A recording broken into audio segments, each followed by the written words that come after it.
Hey guys, welcome back to LS Vintage Designs. I'm Lisa. Today we're starting a new series. It'll be every Monday and it's called What You Did Not Know is Vintage/Antique. I'm super excited about this series. I think it's going to be a lot of fun and I think we're all going to learn new stuff, and that's why I wanted to do it. The video on Wednesday will kind of be whatever's going on, maybe we're out shopping looking for stuff for clients, maybe we're looking at stuff for our home, but we'll probably be out if my situation allows. My husband's, as you know, very sick, so it just depends on, can I get away for a little while? If not, we'll do something else vintage, and Wednesday will be awesome. On Friday, every Friday, except when my husband, the past 2 weeks, he's been really sick, like I said, we're going to do cooking vintage. It's coming back, and we're doing our fruity baked chicken. So if you didn't see that preview of that video, I'll link it above, and of course you can check that out and get your ingredients because that is coming up Friday and I'm super excited. But today we are What You Did Not Know Vintage/Antique. And this is a really great one because today we are talking tramp art, trench art, and folk art. These are like the building blocks of our country. I mean, these really speak to true craftsmanship from not famous artists or famous people, but from everyday laborers, our soldiers in the trenches, and just people living in their small communities or their larger communities, sharing their cultural heritage with us. So I'm super excited. So let's just jump right in, and we're going to start with tramp art. Now, a lot of people, when they hear tramp art, they think it is made by tramps or homeless people. And while some tramps of the 1920s, 30s did do tramp art, that's not the reason it's named that. Tramp art is called tramp art because it was from what we would call recycled materials, reusing materials. It was just junk wood thrown around, maybe that they would pick up walking home from the factory, from work, or out in the field. They would find a great piece of wood and they would pick all this up and bring it back to the house. And back in the 1850s, they started making cigar boxes from wood.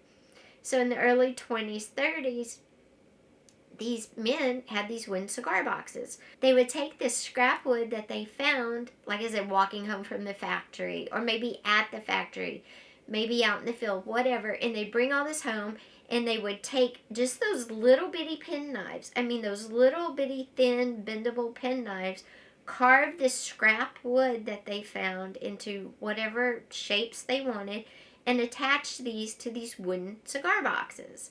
And I'm going to show you a couple of examples, half screen now, and then another one. And these are just one small example. This can be very, very ornate, or it could have been very, very simple, depending on the person creating it. So tramp art is very, very cool. Now, trench art, they want to say started during World War I with the soldiers creating using whatever war materials were laying around, like spent shells, those little ammo cans, that kind of thing. They would make trench art out of it.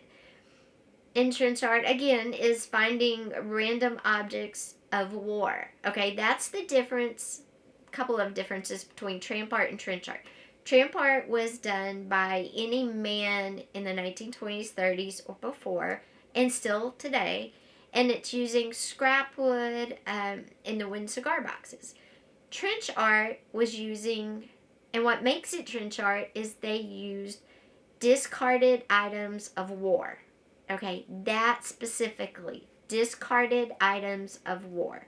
So the empty shell casings, bullet casings, those empty ammo cans, anything they had that was attached to the war they were fighting, that's what they used, and that's what makes trench art. People want to say, okay, this started during World War I, and as much as those guys were so great, though, I have to disagree with that this started in World War I, because they have actually found trench art pieces from Roman wars.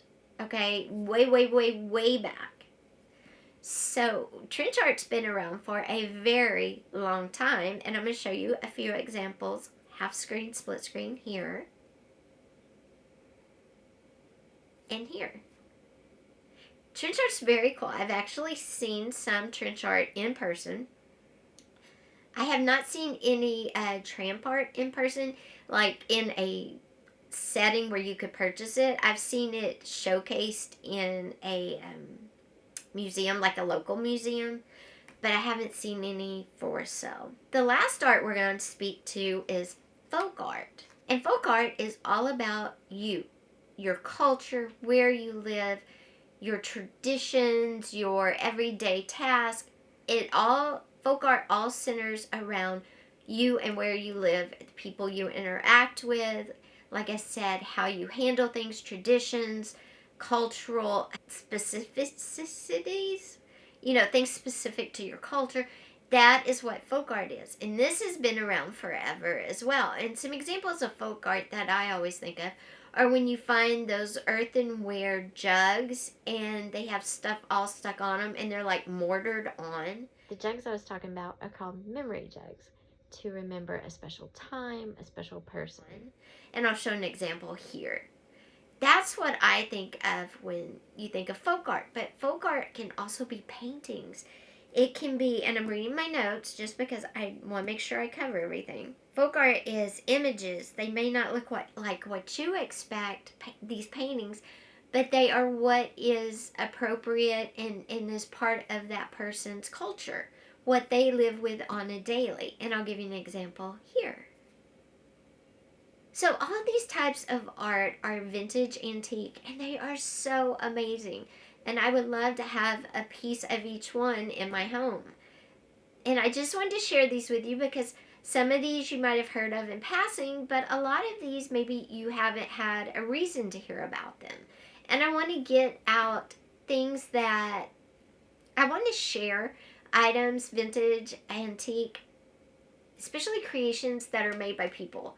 People living in, at the time that it was part of their therapy, coming home from the mill or the manufacturer or the train company, all these hardworking men come home, walking home, finding bits of wood, sticking it in their pockets, getting home after dinner, by candlelight, by lantern out there with their little penknives, carving away, attaching to a cigar box and creating beautiful pieces.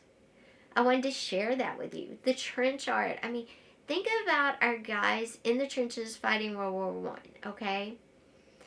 Or even farther back, the Roman wars. And they find all this trash of war, and instead of letting it just be, they create something beautiful out of the war. And that's what trench art is.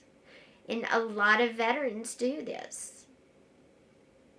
And folk art, of course, is sharing who you are, sharing where you live, sharing what's going on in your community at the time. Folk art is beautiful too. So guys, I hope you enjoyed this first episode of What You Did Not Know Vintage/Antique. Like I said, this will be a regular series every Monday on this channel. And again, come back on Friday because cooking vintage fruity baked chicken is definitely happening. And Wednesday, hopefully, we will be able to go out and do some shopping. But if we're not, don't worry. There is so much out there that I want to share about vintage antique that I will be able to fill the space. I'll see you Wednesday. Thanks, guys. Oh, don't forget, give this video a thumbs up. Also, don't forget, hit that subscribe button and that little bell because you don't want to miss out. We're a busy channel.